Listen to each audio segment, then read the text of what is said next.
To care or not to care? That is the question.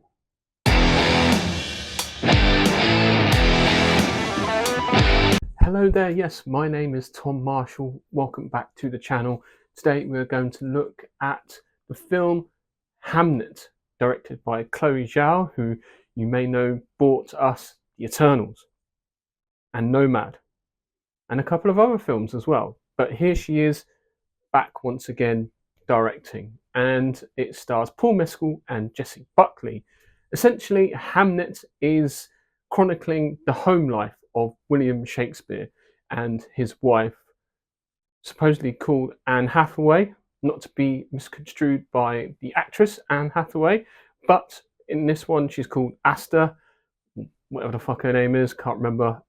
But essentially, it's his home life, and so it boils down to boy meets girl, girl meets boy. Boy is teaching kids Latin, and girl is some weird forest lady who has supposed magic powers, who can sort of see into people's souls and pretty good with birds, and really good with like alternative sort of style sort of medicines and things like that. Apparently her mother was supposedly like a witch of the woods, of the forest, and so she kind of has like this bit of a reputation. And so boy meets girl, girl meets boy, they get together, girl has kids, boy becomes playwright, one kid dies, playwright creates one of the greatest plays out of the death of his son and the grief that came with that, then creating Hamlet. The end. Why? Why was this film made, and why is it getting all the awards that it's getting? Why is it doing so well at the minute amongst audiences and critics alike? I genuinely cannot answer you this question, because I thought coming into this film we were going to be sort of chronicling like the rise and fall of Hamlet, and how he sort of, his prominence to power and his prominence in the theatre world, and seeing like how he sort of rose to fame. And it's not that story at all, which I would prefer, to be honest. The thing is, in this, is hardly in it. They seem to really sort of focus, like I said earlier, on his wife's home life and her coping of his situation, not being around, not being there for the kids, and really sort of focusing on his art. So it's not quite the story that I personally thought it was going to be, but it was okay. What I did find asking myself a lot of the times was, why? Why is this happening? What's going on here? Why have we got this scene in this? It's many sort of unanswered questions. I felt I was struggling quite hard. Like this first like hour and a half is like very slow. It doesn't really sort of get moving really until what they do really well is actually do in Hamlet, they do a play within a play.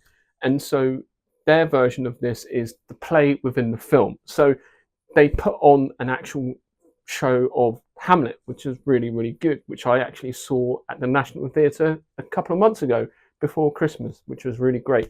But the story at the start, I was just, I don't know, I just kept asking lots and lots of questions about why this particular part of the story, why not Shakespeare's life.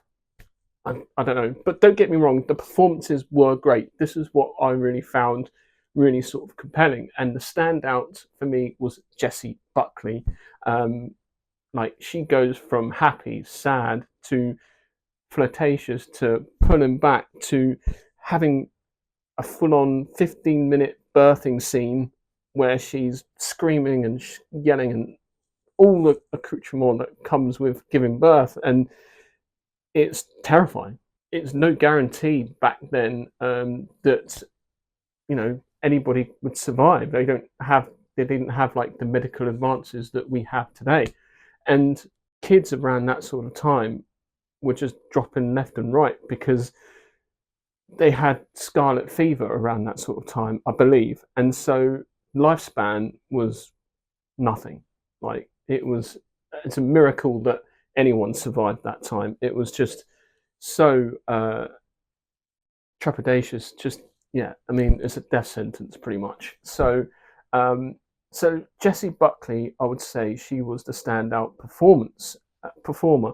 Also, the young Hamnet, William Shakespeare's son, something Jupe, I think his name is.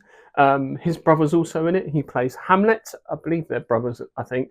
But those two, the kid actors, the child actors in this were terrific. They can act, man. They can act. For some reason, I just don't get on with Paul Mescal's style of acting. I still find that his style is very monotonous, very sort of one tone, and I'm not entirely sure why, but people seem to like his style of acting going as far back as Normal People, and yeah, I just don't get on with it. But that's just a minor thing.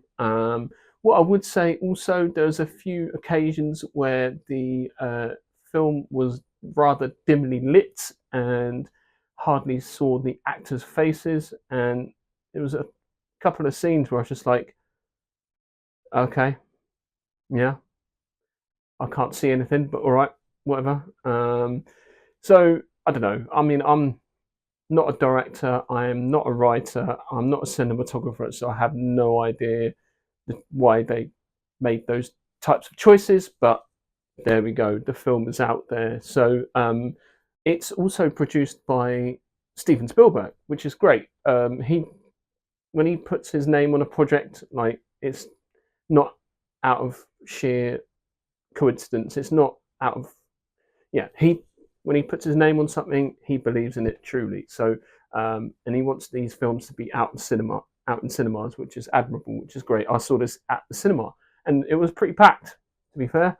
So yeah, it's a great film, but I just kept asking myself why. Why is this even here? Why are we telling this particular story? And yeah, I just kept asking myself that all the way through. But that's just my opinion. Let me know what you think about, Shakespeare's story in general, his plays, what your favourite Shakespeare play is, and also what sort of Shakespeare story you prefer. I actually quite like Shakespeare in Love way back when, and so that's one of my favourite Shakespearean stories about him. And so yeah, let me know. Yeah, why? To care or not to care? That is the question. Good night.